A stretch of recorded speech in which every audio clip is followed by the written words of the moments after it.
Public Goods Provision, Lecture 4. So with the solo growth model, we know that the lower the marginal product of capital, the less the entrepreneurs have incentive to invest, and lower the economic growth of per capita income. So we've seen this in Lecture 1 and 2 quite carefully. Now what Jensen told us is that market works better if the transaction costs are low. So the transaction costs both on the supplier side and the consumer side. The supplier were the fishermen, and when they had transaction cost of accessing the market, they didn't know which market to land their fish on, which meant there was a lot of wastage, which meant it decreased their marginal returns from capital, or the investment that they made into their fishing business was less productive.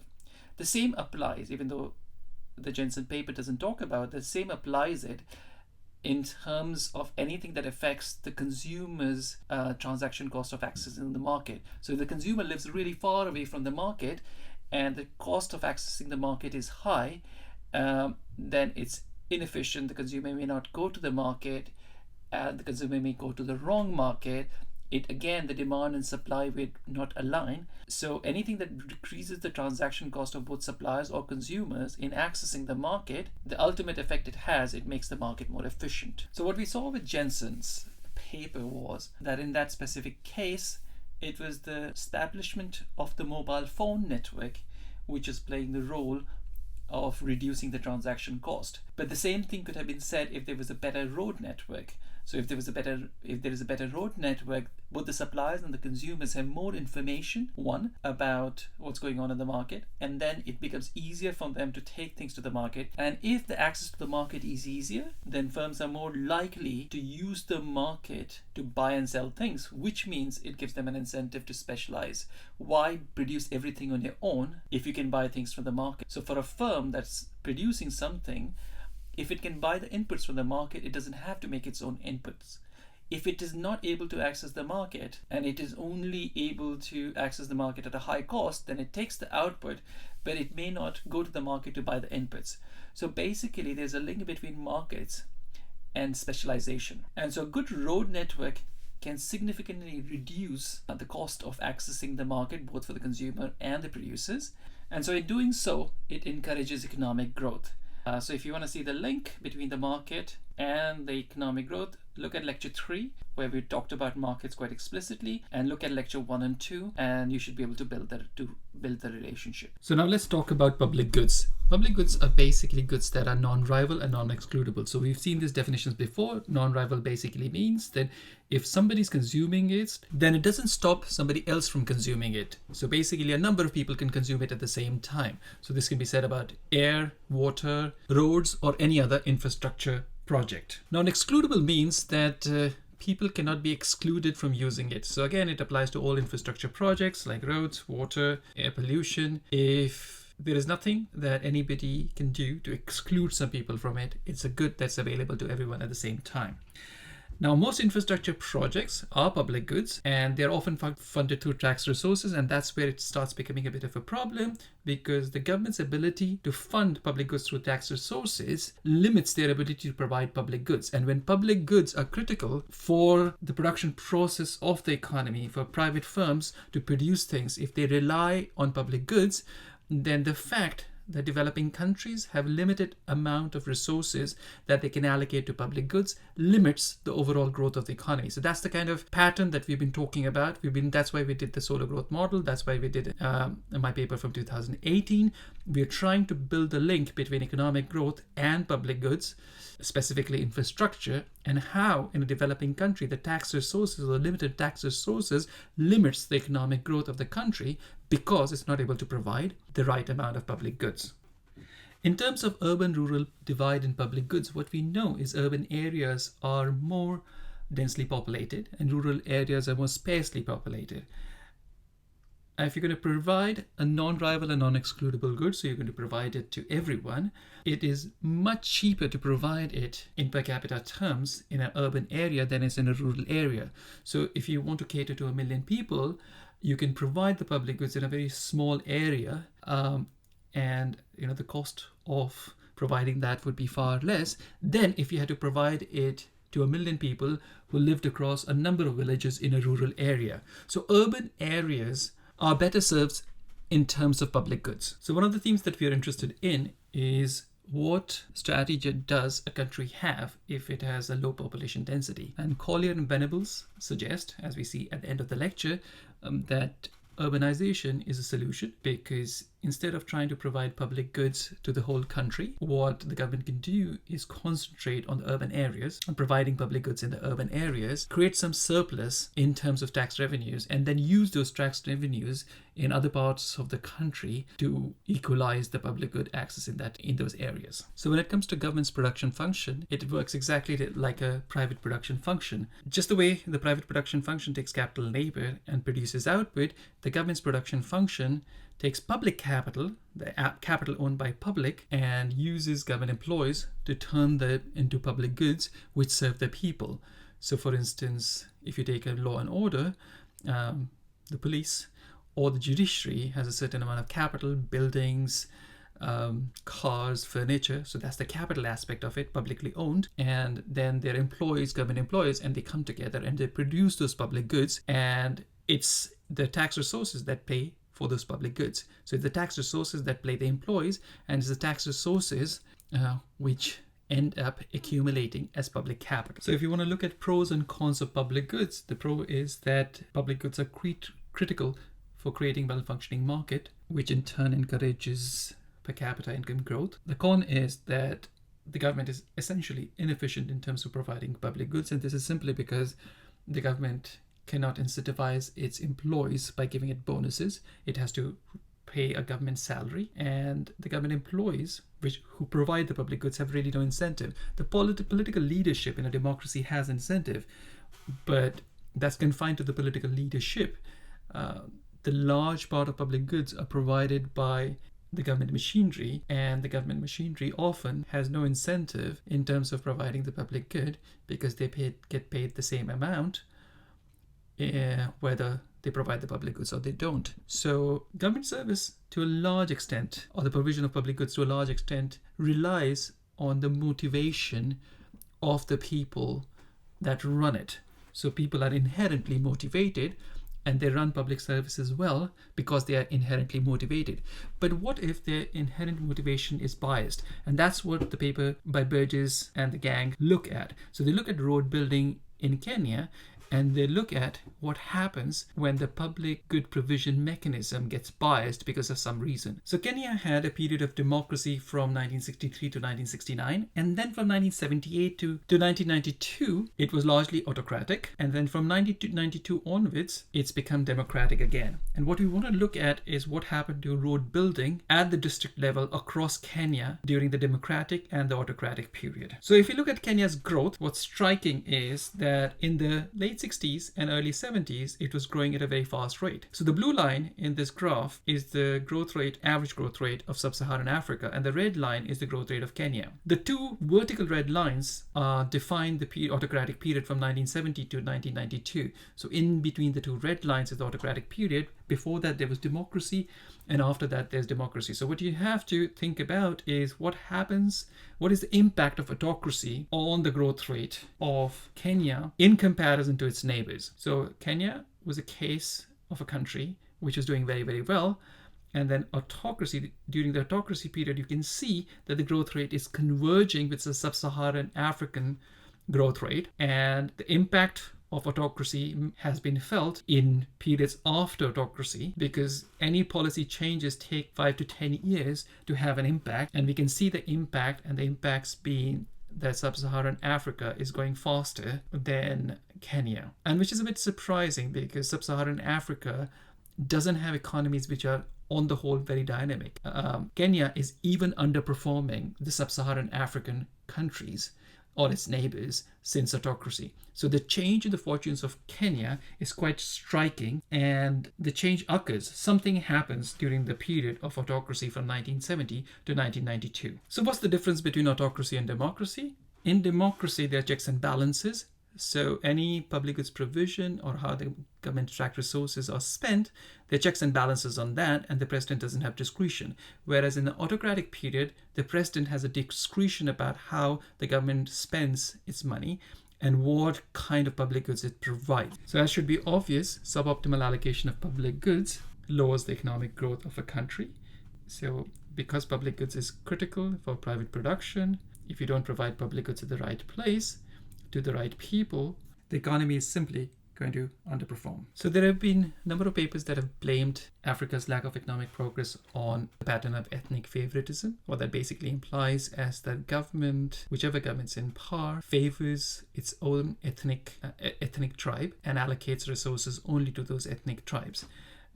This argument's always been made, but it's been difficult to find evidence, and the paper we look at is Burgess 2015, and what they do is they find evidence of ethnic favoritism in Kenya by looking at the pattern of road building across Kenya from 1960s to 2005. Now, the reason the evidence is difficult to find is because if the government starts providing public good in area A and not in area B, people would just move from area B to area A. And then once area A becomes a melting pot, and often that means in a bit of an urban area, then you can't find evidence for ethnic favoritism because people respond to ethnic favoritism by just moving.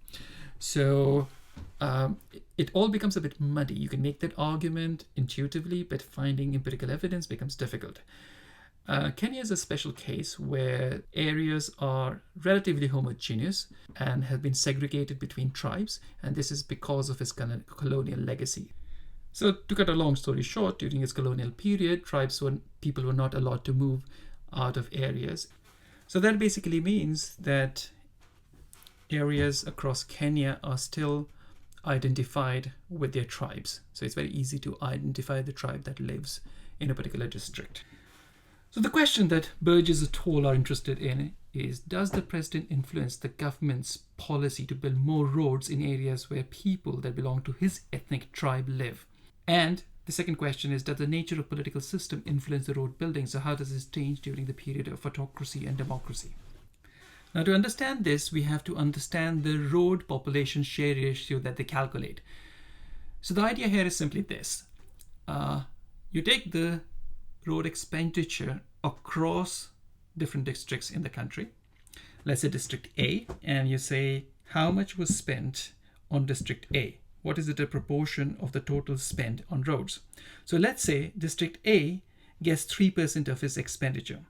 Now, if the population in District A, the population that lives there, is 2% of Kenya, that means 2% of the population of Kenya is getting 3% of the road allocation or road budget, which means that they're being favorably treated. So the road population ratio, if it's greater than 1, that means the district is getting favorable treatment. If it's less than 1, that means district is not getting favorable treatment. And if it's equal to 0, that means district is getting a fair treatment. Also, a district is president's co-ethnic district if the president shares the ethnicity, his ethnicity, with their district. So what we are interested in is what happens to the road population share ratio in districts that are co-ethnic with the president and the districts that are not co-ethnic with the president.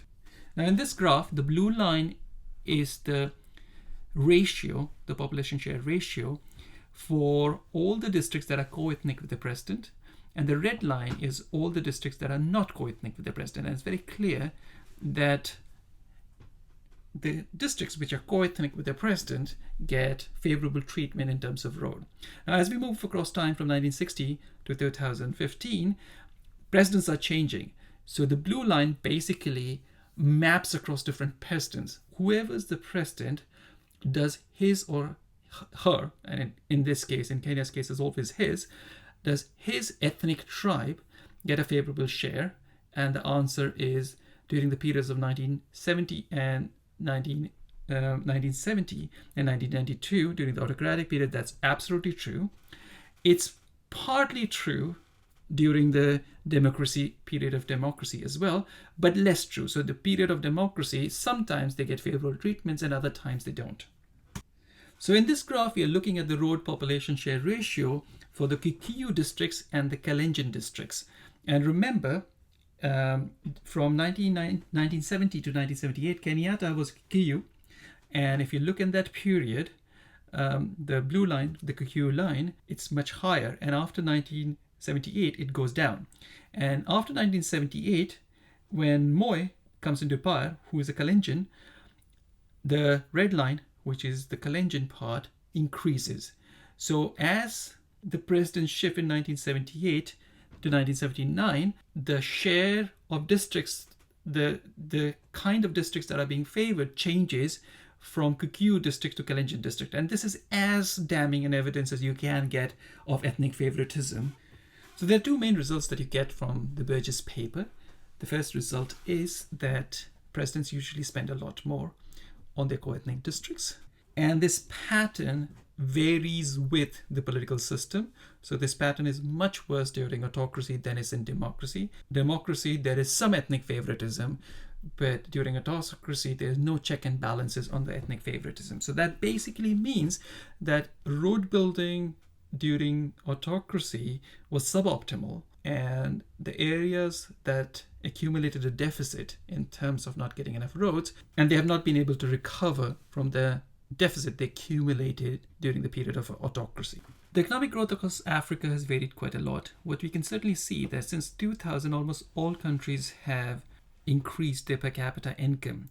But before that, if you look at Congo, the decline is spectacular. Its per capita income was between 2000 and 3000 in 1960 US dollars.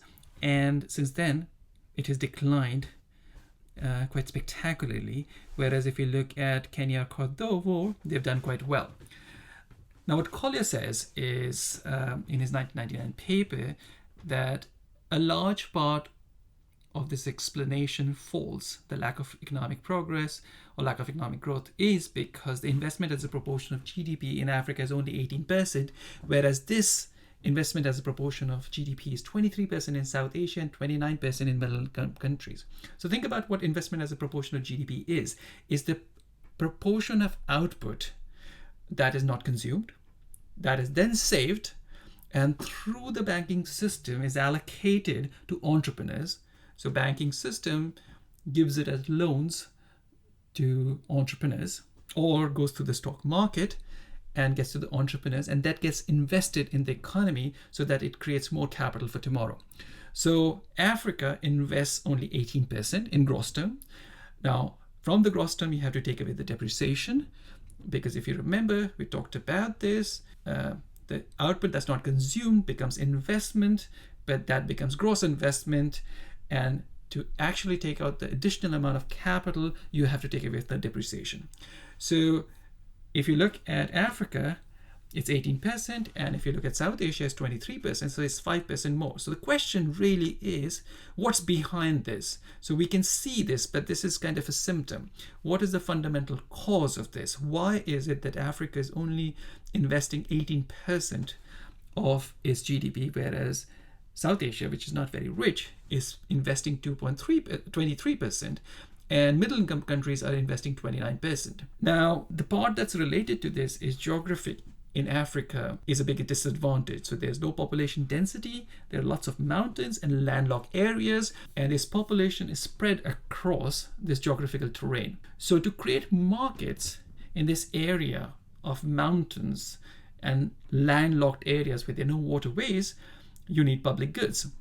And to build public goods, you need tax resources. For tax resources, you need economic activity. If the GDP of the economy is high, there are a lot of tax resources. But if a country is poor, it doesn't have tax resources. If it doesn't have tax resources, it cannot build public goods like roads and railways. If there are no roads and railways, there aren't any markets. There is no incentive to invest. So it's not very surprising that investment as a proportion of GDP is relatively low in Africa. The solution is, of course, to provide public goods that support markets. So the point that Collier wants to make is the easiest way to do this is to start providing public goods in certain areas. So concentrate public goods in certain areas, and these naturally are areas where you can raise the population density. So we're talking about urban areas. And in urban areas, the transport and communication network is much cheaper to provide. And what you can do is use that density to create markets and some economic activity so that you start getting tax resources, which can then be used to provide public goods in the rest of the country. So Collier and Venables in a 2016 paper make the point that cities are potentially high productivity areas and they can drive economic growth. And that's because the spatial configuration of the economic activity in a city is dependent on infrastructure, and its infrastructure is easier to provide in a city. And the urban connectivity also creates an environment where firms and workers can specialize, so they can reach an efficient scale. They can all specialize in what they are good at. So conversely, if you have poor infrastructure, it raises the cost of doing a business in the city. So if you were to compare Asian cities with African cities, you're going to find that African cities are characterized by low investment in infrastructure, and they are largely artisanal cities, whereas Asian cities have a much higher level of infrastructure and a much higher density of economic activity. So the main point we've got to in this lecture is this, that the private investment is critical for private capital accumulation, and the private investment cannot take place unless there's adequate level of public goods provision, for which the government requires tax resources. Once it has tax resources, it can spend optimally or suboptimally. So it is a two-step process. Does it have enough tax resources to spend on public goods? And if it does have it, does it spend properly? As we saw in Kenya's case, it had the tax resources to spend on roads, but it ended up squandering away that opportunity. If the government is able to provide public goods, it reduces the transaction cost of accessing the market, which allows people to specialize, and the public goods in general increase the productivity of labor and capital, which is critical for the growth process. And as Collier suggested, Africa has a problem with low population density and a bit of a difficult geography. And urbanization may be a solution for Africa because it allows the government in Africa to provide people with infrastructure, high quality infrastructure at low cost, just to the urban areas, so that they can accumulate surplus from there and then spread public goods across the country.